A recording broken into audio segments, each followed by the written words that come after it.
Assalamualaikum warahmatullahi wabarakatuh. Bismillahi alhamdulillah. Alhamdulillahi wa kafa.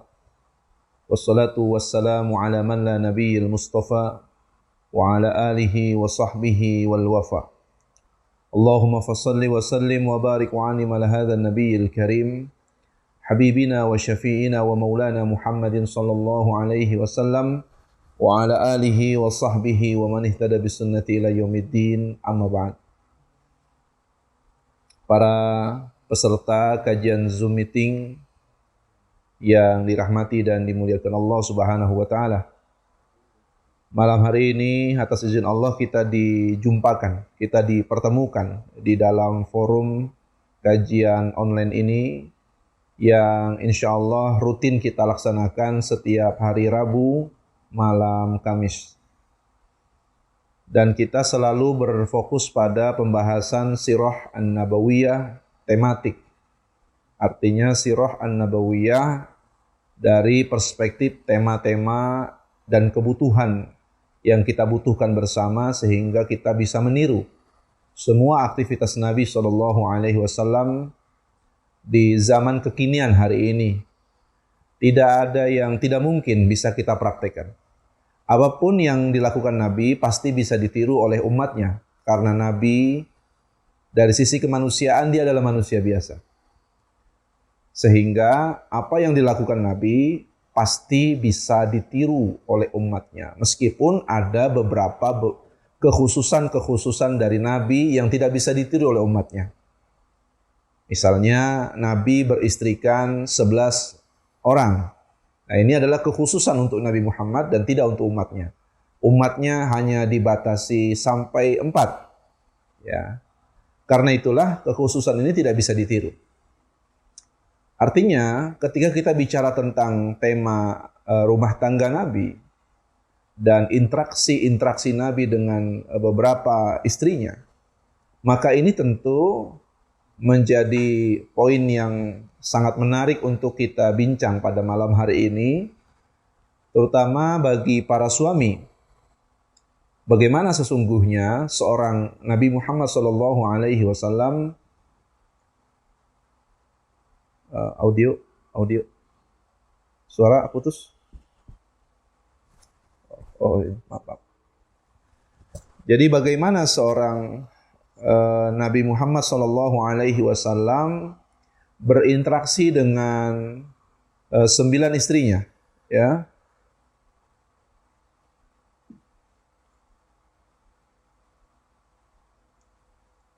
Ya, bisa. Jadi Nabi SAW itu berinteraksi dengan para istrinya yang kita akan banyak mengambil riwayat lebih kurang sekitar 9 istrinya di Madinah. Total istri Nabi itu sebenarnya ada 11 orang. Ya. Tetapi yang banyak diungkap oleh riwayat itu 9 orang ketika Nabi berada di Madinah. Ini ya, apa? Jangan di mute yang di sini. Enggak. Hah? Kalau semuanya di mute kan kita ngambil suara dari sini. Oh, ini mute. Bisa. Udah. Baik. Suara masuk semua? Masuk ya? Mau. Baik para jamaah sekalian. Jadi interaksi Nabi yang banyak diungkap oleh banyak riwayat itu adalah istri Nabi yang jumlahnya 9 orang di kota Madinah. Nah, kali ini pembahasan kita adalah seputar bagaimana Nabi SAW itu berinteraksi dengan para istrinya. Kalau kita bicara tentang interaksi, maka ini tidak lepas dari komunikasi. Ini tidak lepas dari estetika. Ini tidak lepas dari bagaimana Nabi menunaikan tanggung jawabnya di rumah sebagai seorang suami. Padahal di sisi lain Rasulullah itu adalah seorang panglima perang. Rasulullah itu adalah seorang qadhi, pemutus hakim dalam satu perkara di kota Madinah. Rasulullah itu sebagai seorang pemimpin kota Madinah bahkan diberikan gelar oleh orang-orang Yahudi sebagai Raja Yasrib. Rasulullah itu seorang ayah bagi anak-anaknya, Rasulullah adalah seorang kakek bagi cucunya. Artinya semua aktivitas Nabi pasti akan bisa ditiru dan diteladani oleh umatnya. Karena itulah yang menjadi poin penting untuk kita bahas pada malam hari ini.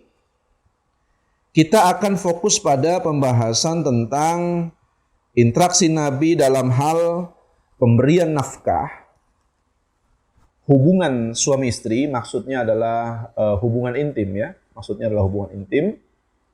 Kemudian dalam hal estetika Nabi bergaul dengan istri-istrinya. Rasa-rasanya memang ini tidak akan bisa kita selesaikan 3 poin ini karena ini adalah pembahasan-pembahasan yang cukup dalam yang kalau kita paksakan untuk kaji hanya sepotong maka ini akan berdampak untuk tidak dipahami dengan baik oleh para peserta sekalian. Baik, yang pertama tentang pemberian nafkah. Sudah menjadi kewajiban bagi seorang suami ketika dia menyatakan akad nikah dengan istrinya. Dia punya kewajiban salah satunya adalah memberikan nafkah. Nafkah ini tidak sama dengan sedekah. Nafkah ini hukumnya adalah wajib. Ya, hukumnya adalah wajib. Sepanjang seorang suami tangan masih bisa bergerak, kaki masih bisa melangkah, maka dia masih punya kewajiban untuk menafkahkan anak dan istrinya. Jadi nafkah itu adalah kewajiban penuh ada di pundak suami. Allah Subhanahu wa taala berfirman di dalam Quran surat An-Nisa ayat ke-34. Ar-rijalu qawwamuna 'alan nisa bima faddalallahu ba'duhum 'ala ba'din wa bima anfaqu min amwalihim. Jadi ada kalimat wa bima anfaqu min amwalihim. Ba'duhum, ketika Allah mengatakan bahwa laki-laki atau suami itu posisinya lebih tinggi dari kaum wanita, ternyata satu di antara yang menyebabkan ketinggian seorang suami dibandingkan wanita itu adalah wa bima anfaqu min amwalihim. Ini secara hukum ya. Jadi yang membuat tinggi posisi laki-laki dibandingkan wanita itu adalah suami bisa memberikan nafkah, istri tidak bisa memberikan nafkah. Walaupun misalnya pendapatan harian atau mingguan atau bulanan lebih banyak itu seorang istri dan istri lebih banyak mengeluarkan untuk rumah tangganya, tetap saja apa yang dikeluarkan seorang istri itu bukanlah nafkah, melainkan sedekah. Jadi kalau seorang istri ingin meringankan beban suami, apalagi suami sedang dalam kondisi kolap ekonominya misalnya, itu tidak ada masalah. Tetapi kategori hukumnya tetap sedekah, bukan nafkah. Biar hanya sesuap nasi yang dimasukkan seorang suami ke mulut istrinya, ya, ke mulut anak-anaknya, itu tetap dikategorikan sebagai nafkah. Karena itulah di dalam Quran ketika bicara tentang nafkah, di dalam Quran surat At-Talaq ayat ke-7, Allah Subhanahu wa taala mengatakan, liyunfik dzu sa'atin min sa'atihi wa man qudira 'alaihi rizquh falyunfik mimma atahullah. Hendaklah orang-orang yang mampu memberikan nafkah menurut kemampuannya. Dan orang yang disempitkan rizkinya, hendaklah memberikan nafkah dari harta yang diberikan Allah kepadanya. Allah tidak memikulkan beban kepada seseorang, melainkan sekedar apa yang telah diberikan kepadanya. La yukallifullahu nafsan illa wus'aha. Jadi kadar pemberian nafkah itu tergantung kesanggupan seorang suami. Ya. Oleh karena itulah hari ini nafkah itu jangan digambarkan wajib punya kunci rumah, wajib punya kunci mobil Ferrari misalnya, atau wajib punya kunci brankas itu. Bukan itu kategori nafkah. Nafkah itu menurut Profesor Dr. Wahbah Az-Zuhaili adalah mencakup kebutuhan orang yang menjadi tanggungannya. Satu. berupa makanan. Yang kedua berupa pakaian dan tempat tinggal. Bahasa kita itu sandang, pangan, papan, gitu ya. Jadi urusan makan, urusan pakaian, urusan tempat tinggal, ini ruang lingkupnya adalah, kategorinya adalah nafkah namanya. Nah sekarang ketika kita bicara tentang tempat tinggal, kategori tempat tinggal yang ditinggali oleh Nabi itu seperti apa? Nanti silahkan kalau yang sudah searching Google bisa dilihat bagaimana replika rumah Nabi. Itu kelihatan. Bukan yang di Mekah ya, yang di Madinah. Kalau yang di Mekah rumah Nabi gede. Jadi kalau dikatakan bahwa Nabi itu tidak pernah punya rumah yang besar itu salah. Kalau kita lihat replikanya rumah Nabi di Mekah, itu rumahnya besar bersama Khadijah. Bahkan gudang penyimpanan barang dagangannya Khadijah itu luas banget. Karena Khadijah itu menyimpan dagangan itu bukan dagangannya saja, tapi orang-orang lain pada menitipkan, mungkin pada menginvestasikan dagangannya kepada ibunda Khadijah, karena Khadijah walau perempuan, dia mampu memanajemen, mengatur sistem bisnisnya luar biasa sehingga mencapai kesuksesan.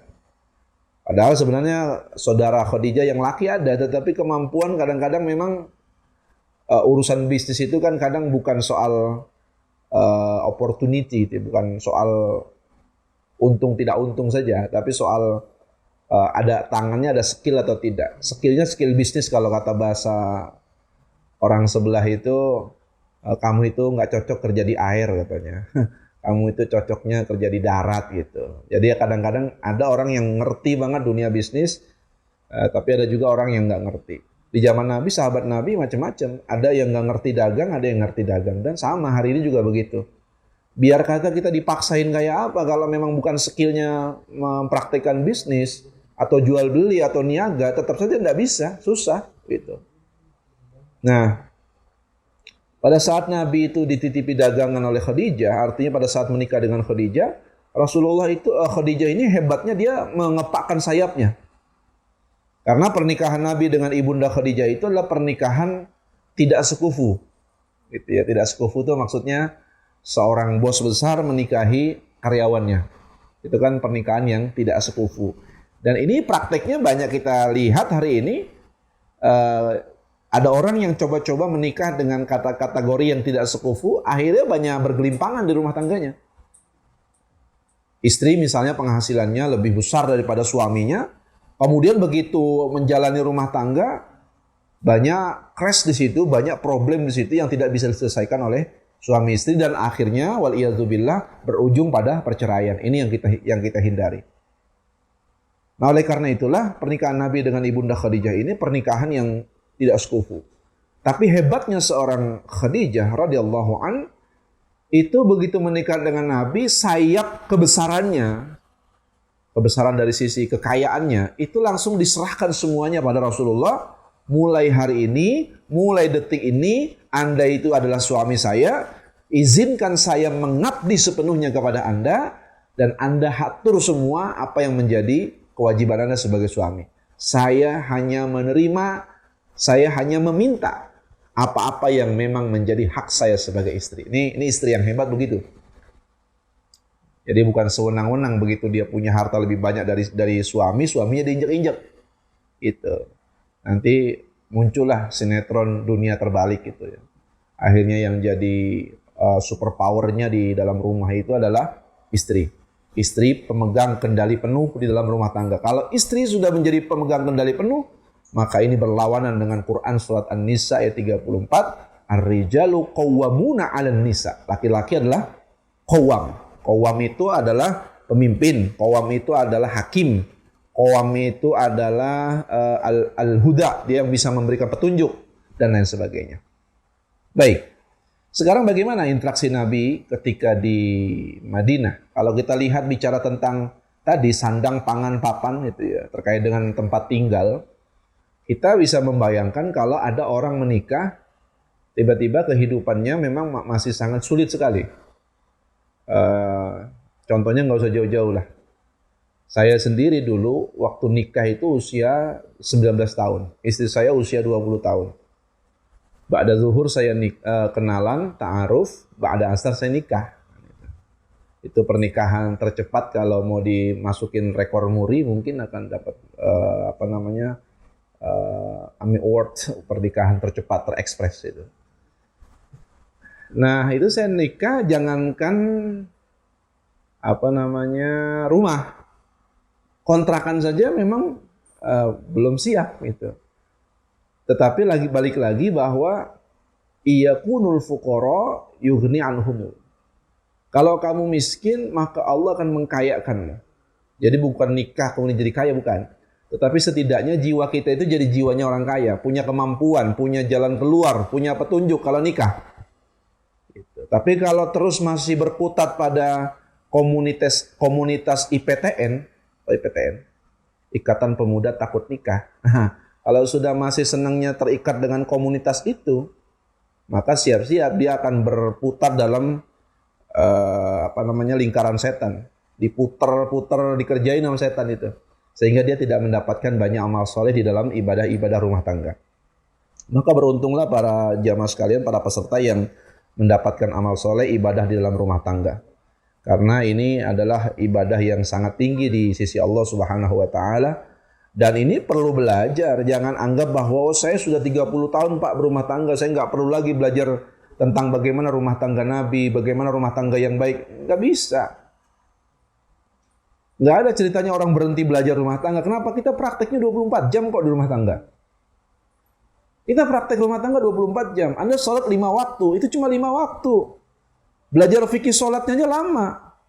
Dan sekarang kita rumah tangga itu sampai mati. Dipraktekannya 24 jam. Nah, jadi kalau kemudian kita nggak mau mengupgrade diri, memperbaiki diri, memuhasabah diri, maka kita rumah tangga itu begitu terjadi turbulen itu akan terjadi kekacauan. Baik, para peserta sekalian yang dimuliakan Allah Subhanahu wa taala, terkait dengan tempat tinggal Nabi di kota Madinah, maka tempat tinggal Nabi itu tidak layak disebut rumah sebenarnya. Karena dia lebih kepada bilik ya, seperti kamar-kamar. Dan makam Nabi SAW di kota Madinah itu adalah rumah Nabi bersama ibunda Aisyah radhiyallahu anha. Jadi makam Nabi yang sekarang itu sebenarnya posisi biliknya ibunda Aisyah dengan Nabi SAW. Jadi makamnya itu persis berhadap-hadapan dengan berdempetan dengan Masjid Nabawi. Agak putus ya? Enggak. Jadi tempat tinggal itu kalau kita lihat di dalam Quran surat Al-Hujurat ayat keempat. Nah, nanti yang punya Quran silahkan dibuka, para peserta sekalian. Dibuka di surat Al-Hujurat ayat keempat. Allah Subhanahu wa taala berfirman, innal ladzina yunadunaka min wara'i hujurati aktsaruhum la yaqilun. Sesungguhnya orang-orang yang memanggil kamu, mukhatabnya itu kepada istri-istri Nabi ya, kepada istri-istri Nabi dari luar kamarmu. Nah, jadi di ayat ini menunjukkan posisi tempat tinggal Nabi. Nanti kalau di searching di Google itu kalau tidak salah di Jordan ada museum. Di situ ada semacam replika rumah Nabi SAW di Madinah. Nanti kita bisa lihat betapa sederhananya, betapa tidak besar.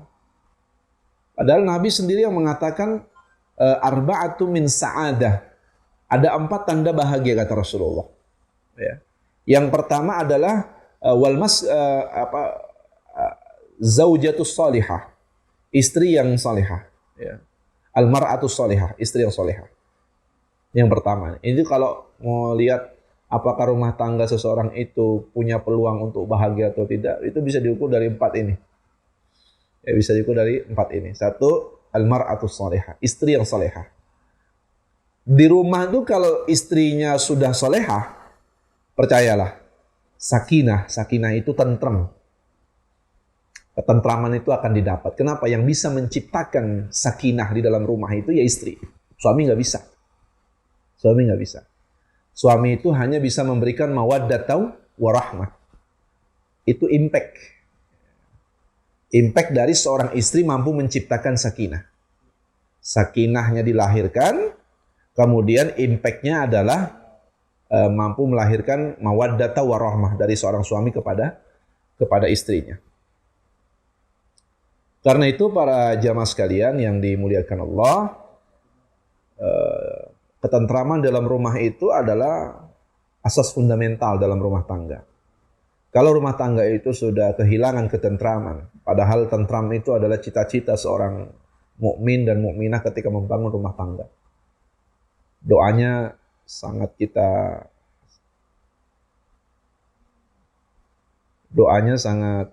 masyhur sekali, kita sering mendengar walladzina yaquluna rabbana hab lana min azwajina wa dzurriyyatina qurrata a'yun waj'alna lil muttaqina imamah. Jadi qurrata a'yun itu adalah menyejukkan pandangan mata. Kenapa bukan qalbun a'yun, qurrata a'yun atau qalbun a'yun? Kenapa Quran tidak menyebut qalbun a'yun, menyejukkan hati? Karena memang mata itu menjadi pusat penentuan apakah orang ini punya masalah atau tidak. Itu artinya apakah masalahnya ringan atau berat itu bisa dilihat dari matanya. Bahkan para jamaah sekalian, orang yang punya masalah itu bisa kelihatan dari matanya. Ini kalau Bapak Ibu para jamaah baca kitab Al-Firasatnya Imam Fakhrul Ar-Razi, bagaimana teknik bisa membaca masalah orang lain dari matanya, itu bisa dilihat. Namanya kitab Al-Firasat. Dulu kitab ini sering jadi panduan para guru, para ulama, para murabbi ya, untuk mendidik murid-muridnya. Kalau sekarang orang harus di anak-anak yang baru mau masuk ini nggak kedengaran ya? Dengar Mas? Suara aman? Hah? Di sini putus-putus. Putus.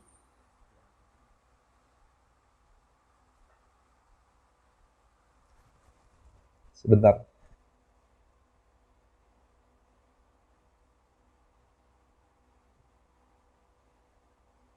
Ya, suaranya putus-putus ini.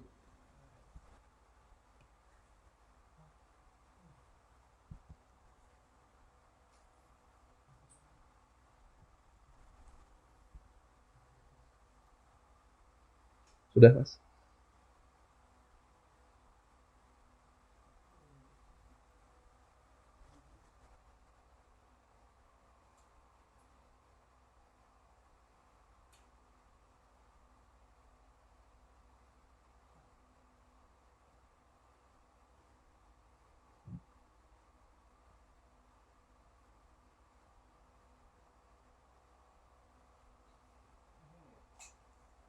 Sudah?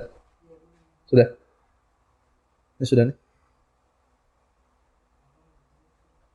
Sudah? Baik. Baik, para jamaah sekalian, kita lanjutkan. Sampai mana tadi? Qurrata a'yun. Jadi, cita-cita rumah tangga seorang muslim itu adalah agar melahirkan ketentraman, sakinah. Sementara Nabi mengatakan, arba'atu min sa'adah. Tanda bahagia itu ada 4. Satu adalah al-mar'atu salihah, istri yang salihah. Nah, yang kedua ini nih. Wal maskanatul wasi', kata Nabi. Rumah yang lapang, rumah yang gede. Jadi rumah yang besar, rumah yang lapang itu adalah satu di antara tanda bahagia. Bukan satu-satunya sumber kebahagiaan, bukan. Tapi tanda kebahagiaan itu kadang-kadang bisa dimunculkan dari rumah yang lapang. Sebab dari rumah yang lapang itu akan muncul pikiran yang tenang. Seorang suami kalau sudah pikirannya tenang, dia akan sangat dengan mudah mengambil keputusan-keputusan yang sulit sekalipun. Keputusan-keputusan yang pelik sekalipun. Karena suami itu kan juga kadang-kadang dia diposisikan sebagai seorang al-qadhi, seorang hakim. hakim itu kalau sudah isinya ruwet, kepalanya sudah ruwet, itu akan berpengaruh pada keputusannya. Suami juga begitu. Karena itulah seorang istri yang tidak bisa menciptakan sakinah di rumahnya, maka bisa dipastikan suami itu tidak akan mampu memberikan mawaddah warahmah di dalam rumah itu. Ini kuncinya di sini. Jadi para jamaah sekalian yang dimuliakan Allah, karena itulah kalau kita bicara tentang rumah, kenapa Nabi yang menyampaikan bahwa salah satu tanda kebahagiaan itu adalah rumah yang lebar. Tapi rumah Nabi di Madinah itu nggak gede, kecil. Dan di Madinah itu rumah Nabi itu ada 9. Dan sepertinya tidak layak juga disebut rumah karena dia hanya satu. Kalau bahasa kita mungkin kontrakan petakan gitu kali ya. Saya dulu sempat tinggal di daerah Pondok Ranji itu, di Tangerang Selatan. Itu tinggal dengan istri saya baru nikah itu satu petak tok. Itu. Dan kamar mandi di luar. Kamar mandi di luar, dia satu petak aja begitu. Sepertinya seperti itulah kalau kita mau mengimajinasikan rumah Nabi bentuknya seperti itu. Tapi dari rumah tangga yang dari rumah yang kecil itu kemudian lahir orang-orang mulia yang kemudian menjadi sebab banyak sekali kejadian-kejadian luar biasa di dalam agama Islam turun di situ. Wahyu Allah juga banyak sekali turun terutama di rumah Ibunda Aisyah. Dan lahirlah orang-orang besar, orang-orang hebat di rumah tangga Nabi SAW. Mengapa itu bisa terjadi? Karena Nabi SAW itu setiap langkahnya, setiap perbuatannya, setiap interaksinya Nabi dengan istrinya, dengan anaknya, dengan cucunya, itu semua dibimbing oleh wahyu Allah Subhanahu wa Ta'ala. Bahkan ketika ada masalah berat, masalah pelik sekali, maka yang ditunggu Nabi tidak lain adalah wahyu. Kira-kira rumah tangga kita begitu nggak, Pak? Ada masalah berat nih. Kita nyari solusinya itu dari wahyu. Nah, istri Nabi, sahabat Nabi itu biasa begitu. Setiap ada masalah berat, yang pertama kali didatangi itu orang yang ngerti ilmu gitu. Ini bukan ke dukun. Punya masalah datang ke dukun. Atau berpatokan pada logika, kemampuan dan pengalaman. Ingat, logika, kemampuan, pengalaman tidak semata-mata jadi patokan kebenaran dalam mengambil keputusan dalam rumah tangga. Ingat itu. Kita ini umat Muhammad, kita ini terlatih untuk terbiasa untuk mengikuti sunnah Nabi setiap mengambil keputusan. Karena itulah Quran mengajarkan kalau kita punya masalah ya bertanya kepada orang-orang alim. Kepada orang yang lebih mengerti terhadap urusan rumah tangga. Begitu. Atau setidaknya kepada orang-orang tua. Kepada orang-orang tua yang lebih punya pengalaman. Karena biasanya pengalaman itu juga, walaupun pengalaman itu tidak menunjukkan kebenaran. Kadang-kadang pengalaman itu bisa baik, bisa buruk gitu. Oh, saya ini punya pengalaman panjang loh di rumah tangga. Iya, masalahnya pengalaman itu kan ada 2. Ada pengalaman baik, ada pengalaman buruk. Kalau sepanjang rumah tangganya juga babak belur, sedikit-sedikit ribut, sedikit-sedikit coet mental ke atas terus, centong juga sering mampir ke jidat dan lain sebagainya, ya itu bukan pengalaman yang baik yang bisa dijadikan acuan gitu. Jadi pengalaman tidak menjadikan ukuran. Contohnya lagi kampanye gubernur Jakarta. Itu kan biasanya calon-calon gubernur, wah pilihlah yang berpengalaman, kami terbiasa berpengalaman. Coba lihat berapa gubernur di Jakarta yang tidak bisa menuntaskan kasus banjir. Ya? Kurang pengalaman apa lagi? Berapa periode? 2 periode. Gagal menyelesaikan persoalan banjir. Itu baru banjir, belum yang lain, belum problem yang lain. Jadi kadang-kadang pengalaman itu juga tidak menjadi ukuran kebenaran patokan di dalam rumah tangga. Nah, jadi rumah Nabi itu kalau di Madinah itu lebih kepada bilik ya. Nanti saya cukup merekomendasikan satu buku. Ini sudah diterjemah di dalam bahasa Indonesia.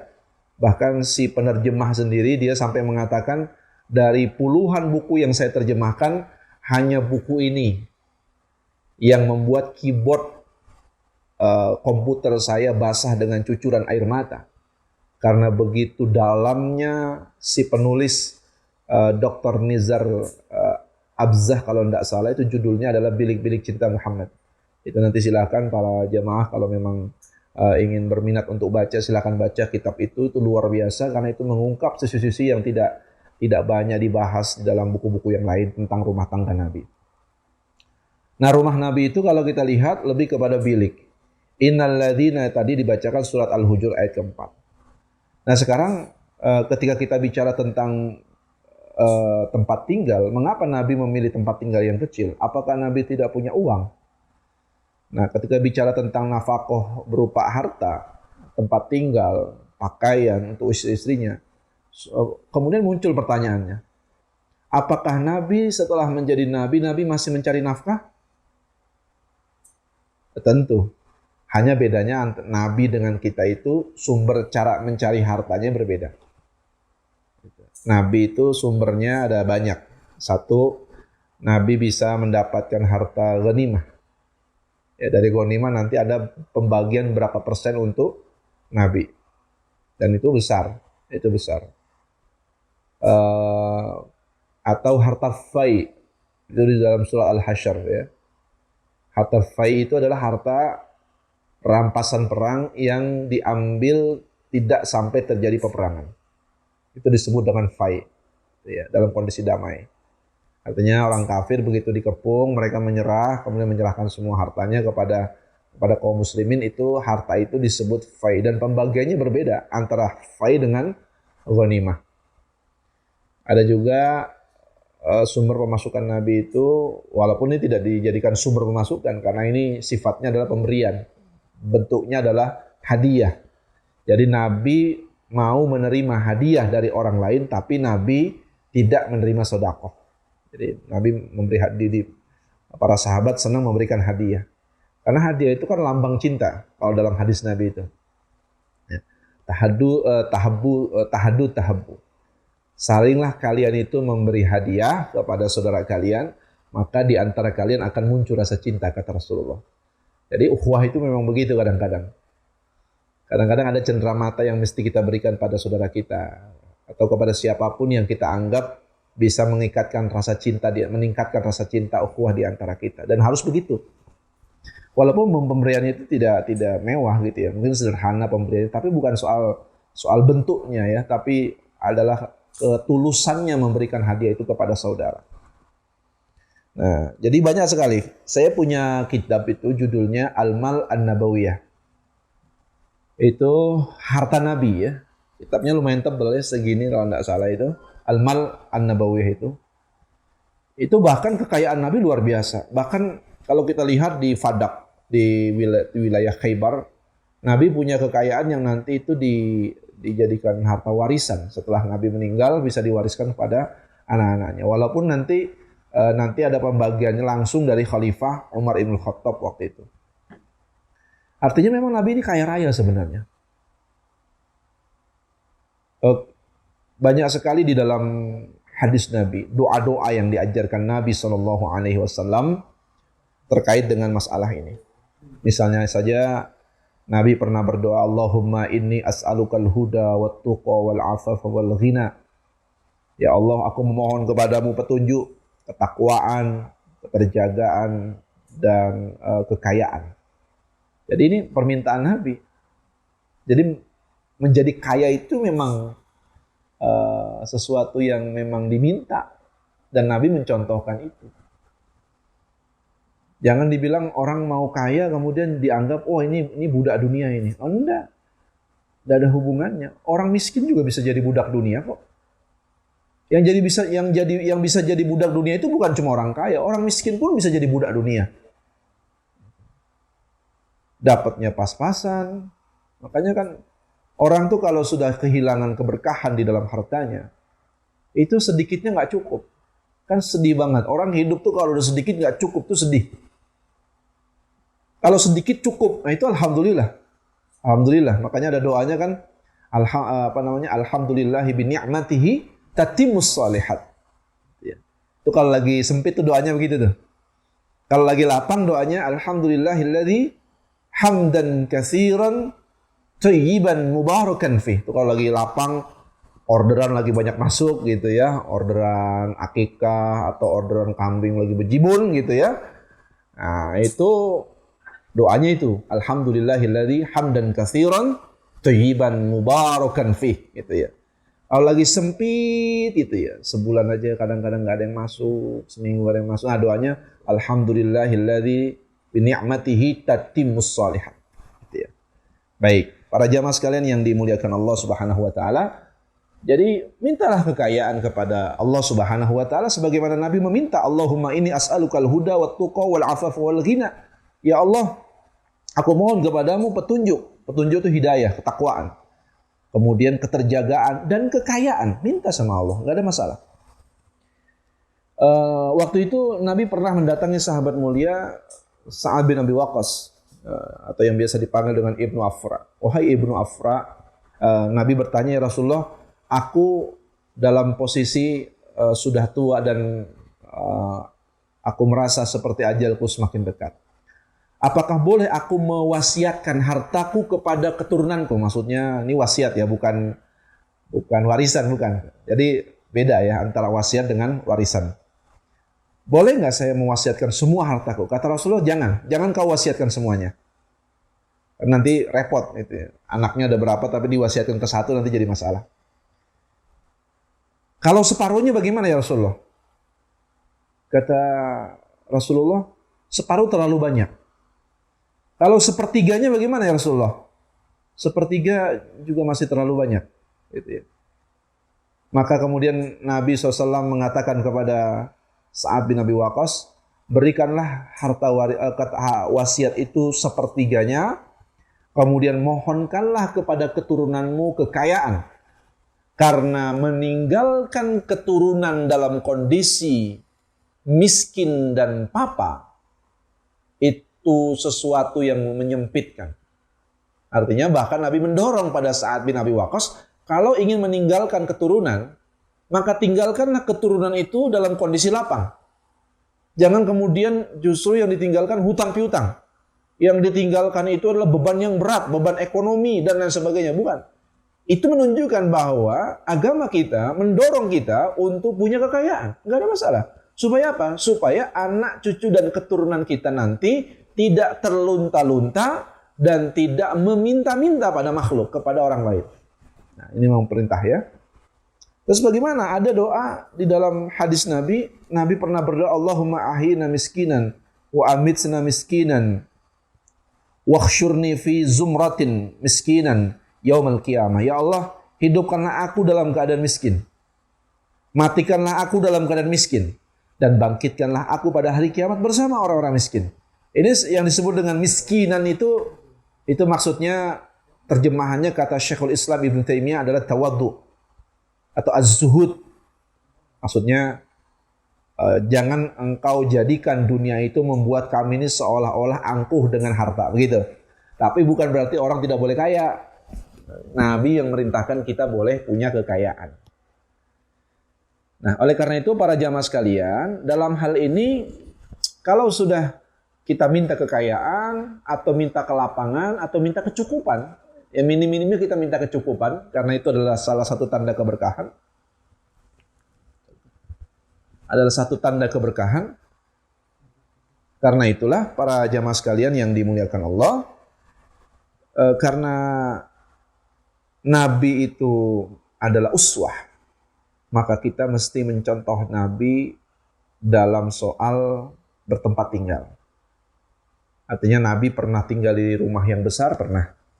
Nabi juga pernah tinggal di rumah yang kecil, sederhana juga pernah. Ini maksudnya adalah bersikaplah qanaah atas semua pemberian yang Allah berikan kepada kita. Allah takdirkan kita punya rumah besar, alhamdulillah. Bersyukur pada Allah. Syukur-syukur bisa dipakai rumah itu untuk pengajian, dipakai untuk kepentingan fisabilillah, maka mudah-mudahan rumah itu menjadi barokah dan terhindar dari gangguan syaitan. Begitu. Atau kita masih diberikan, ditakdirkan Allah rumahnya baru kecil saja. Maka lapangkanlah hati kita, perbanyaklah bersyukur kepada Allah, kemudian ciptakan sesuatu yang membuat di rumah tangga kita menjadi tentram dan tenang, terutama para istri. Kemudian Sa'ad bin Abi Waqqas satu kali dalam satu hadisnya Nabi pernah bersabda, innaka lan tunfiqu nafaqatan. Ini terkait dengan makanan ya. Tabtaghi biha wajhallahu illa ujirta 'alaiha. Sungguh tidaklah engkau menginfakkan hartamu dengan tujuan mengharapkan melihat wajah Allah pada hari kiamat nanti, kecuali kamu akan mendapatkan ganjaran pahala hatta ma taj'alu fi imra'atik. Ya, kamu akan mendapatkan ganjaran pahala yang amat besar sampai pun kamu memasukkan makanan ke mulut istri kalian. Maka hendaklah para jamaah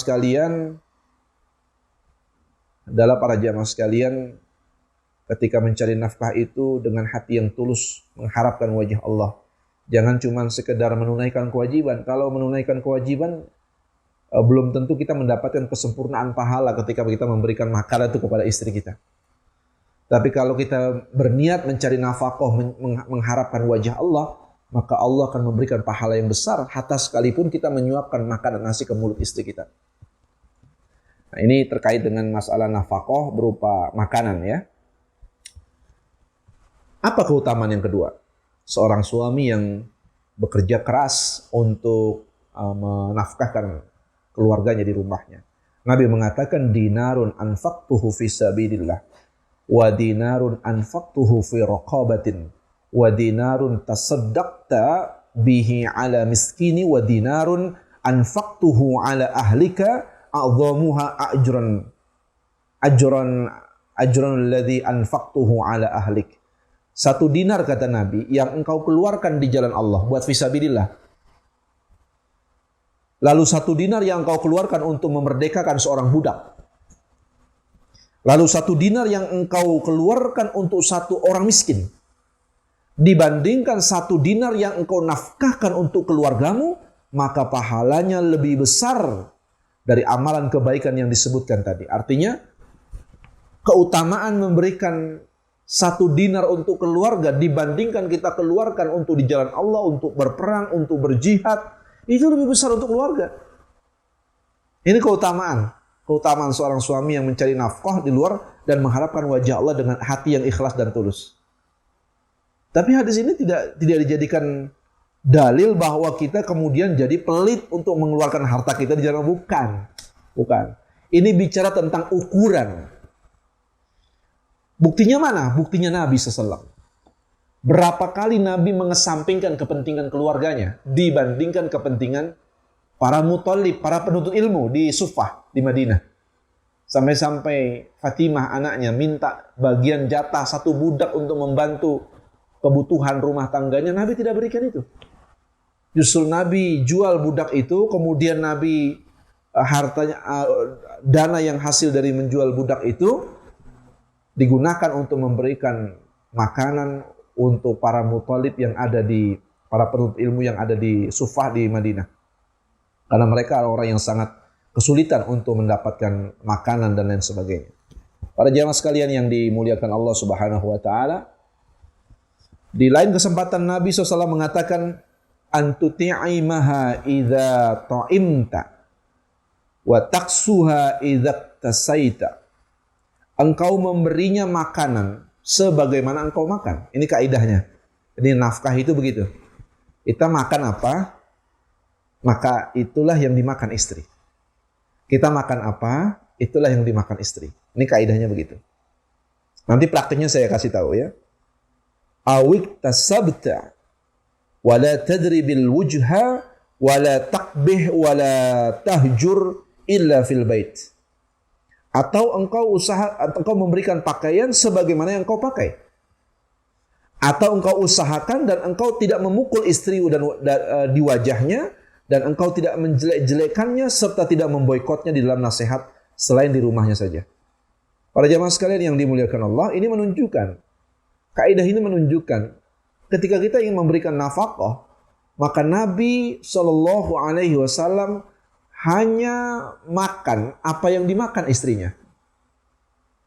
Ya, Nabi menggunakan pakaian setara dengan apa yang dipakai oleh para istrinya. Ini kaidah ya.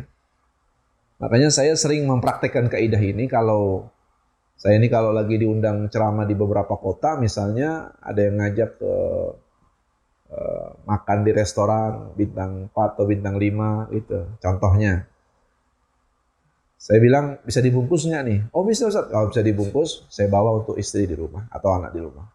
supaya yang saya makan di sana istri, anak bisa makan. Gitu ya. Atau kalau ternyata agak kesulitan gitu ya, karena namanya juga lagi acara, maka saya bertekad berjanji untuk memberikan makanan setara dengan itu satu saat saya janji dalam diri saya untuk bisa memberikan itu kepada anak istri saya. Ini kaidah memberi nafkah tuh begitu sebenarnya.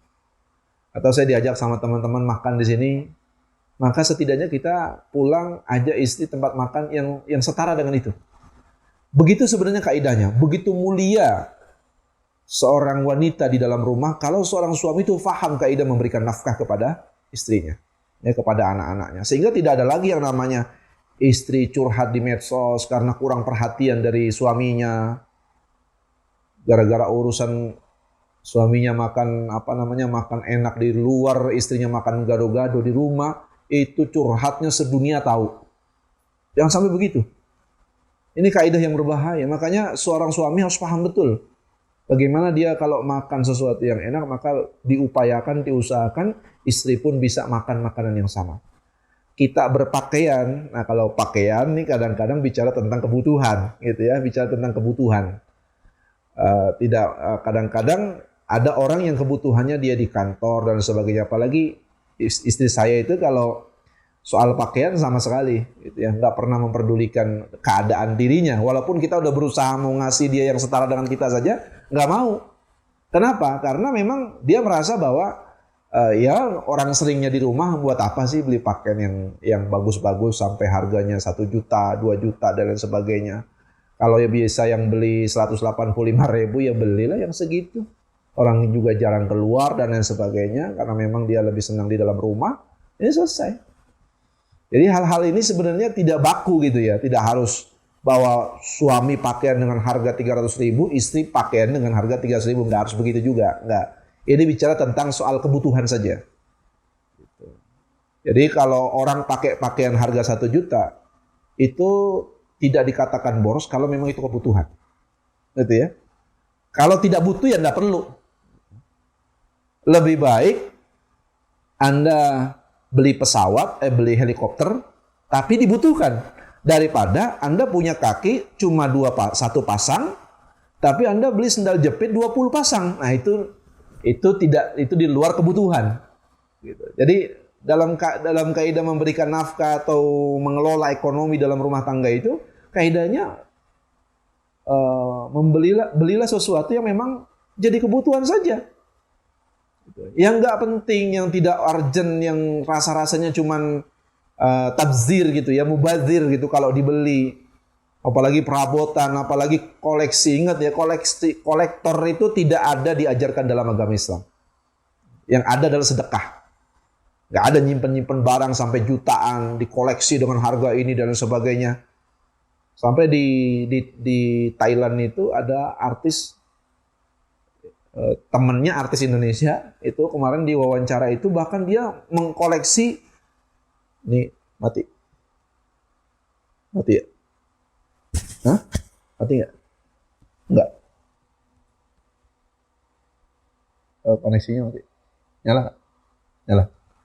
Jadi ada orang itu sampai dia ngoleksi mohon maaf itu celana dalam gitu.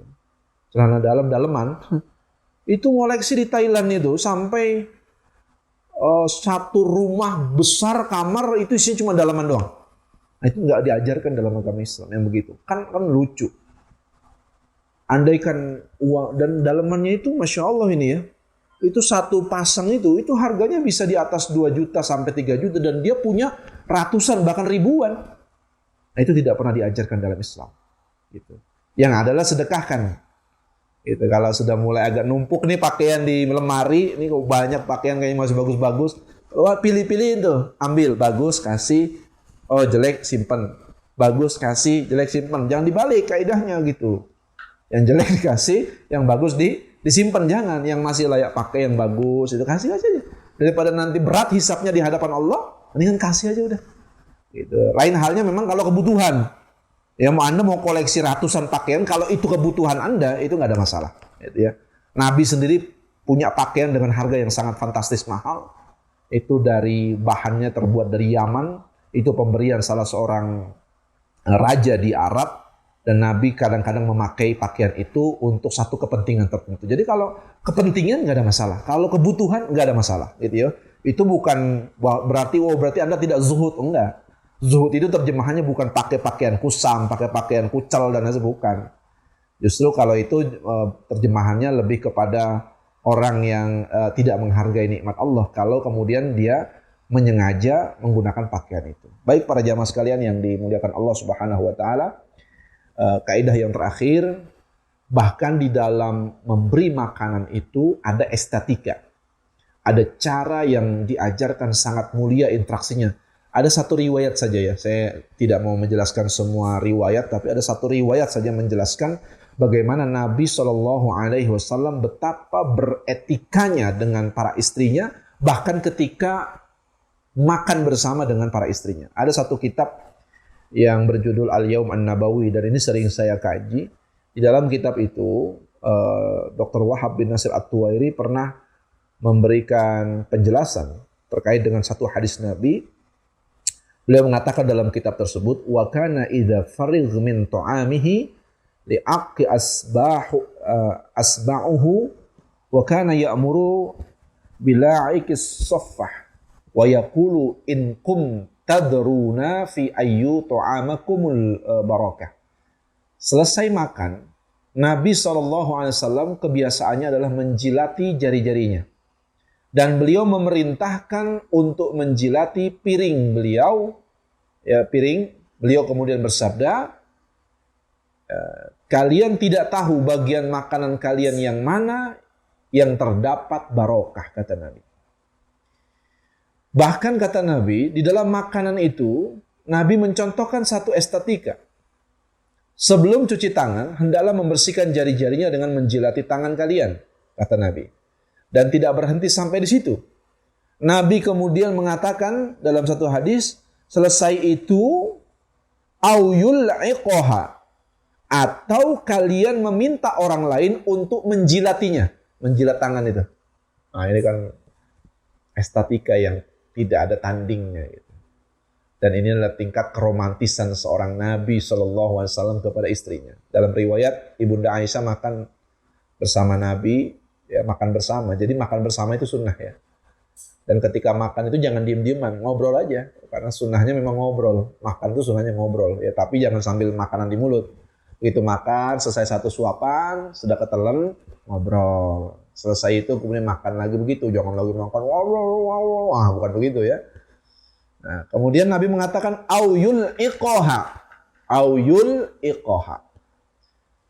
atau kalian meminta orang lain untuk menjilatinya.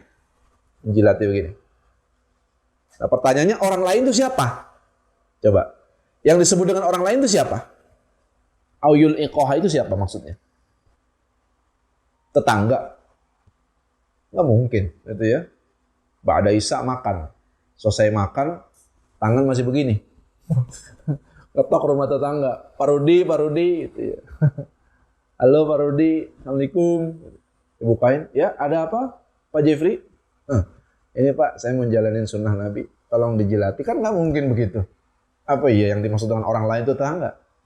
Oh maknanya adalah, yang dimaksud dengan orang lain ada dalam satu hadis Nabi, Aisyah makan bersama, kemudian Aisyah ingin, kalau bahasa kita itu ngetes gitu ya. Ngetes suaminya. Dia minum tapi tidak dihabiskan. Pengen lihat apakah Nabi minum bekas minumnya Ibunda Aisyah.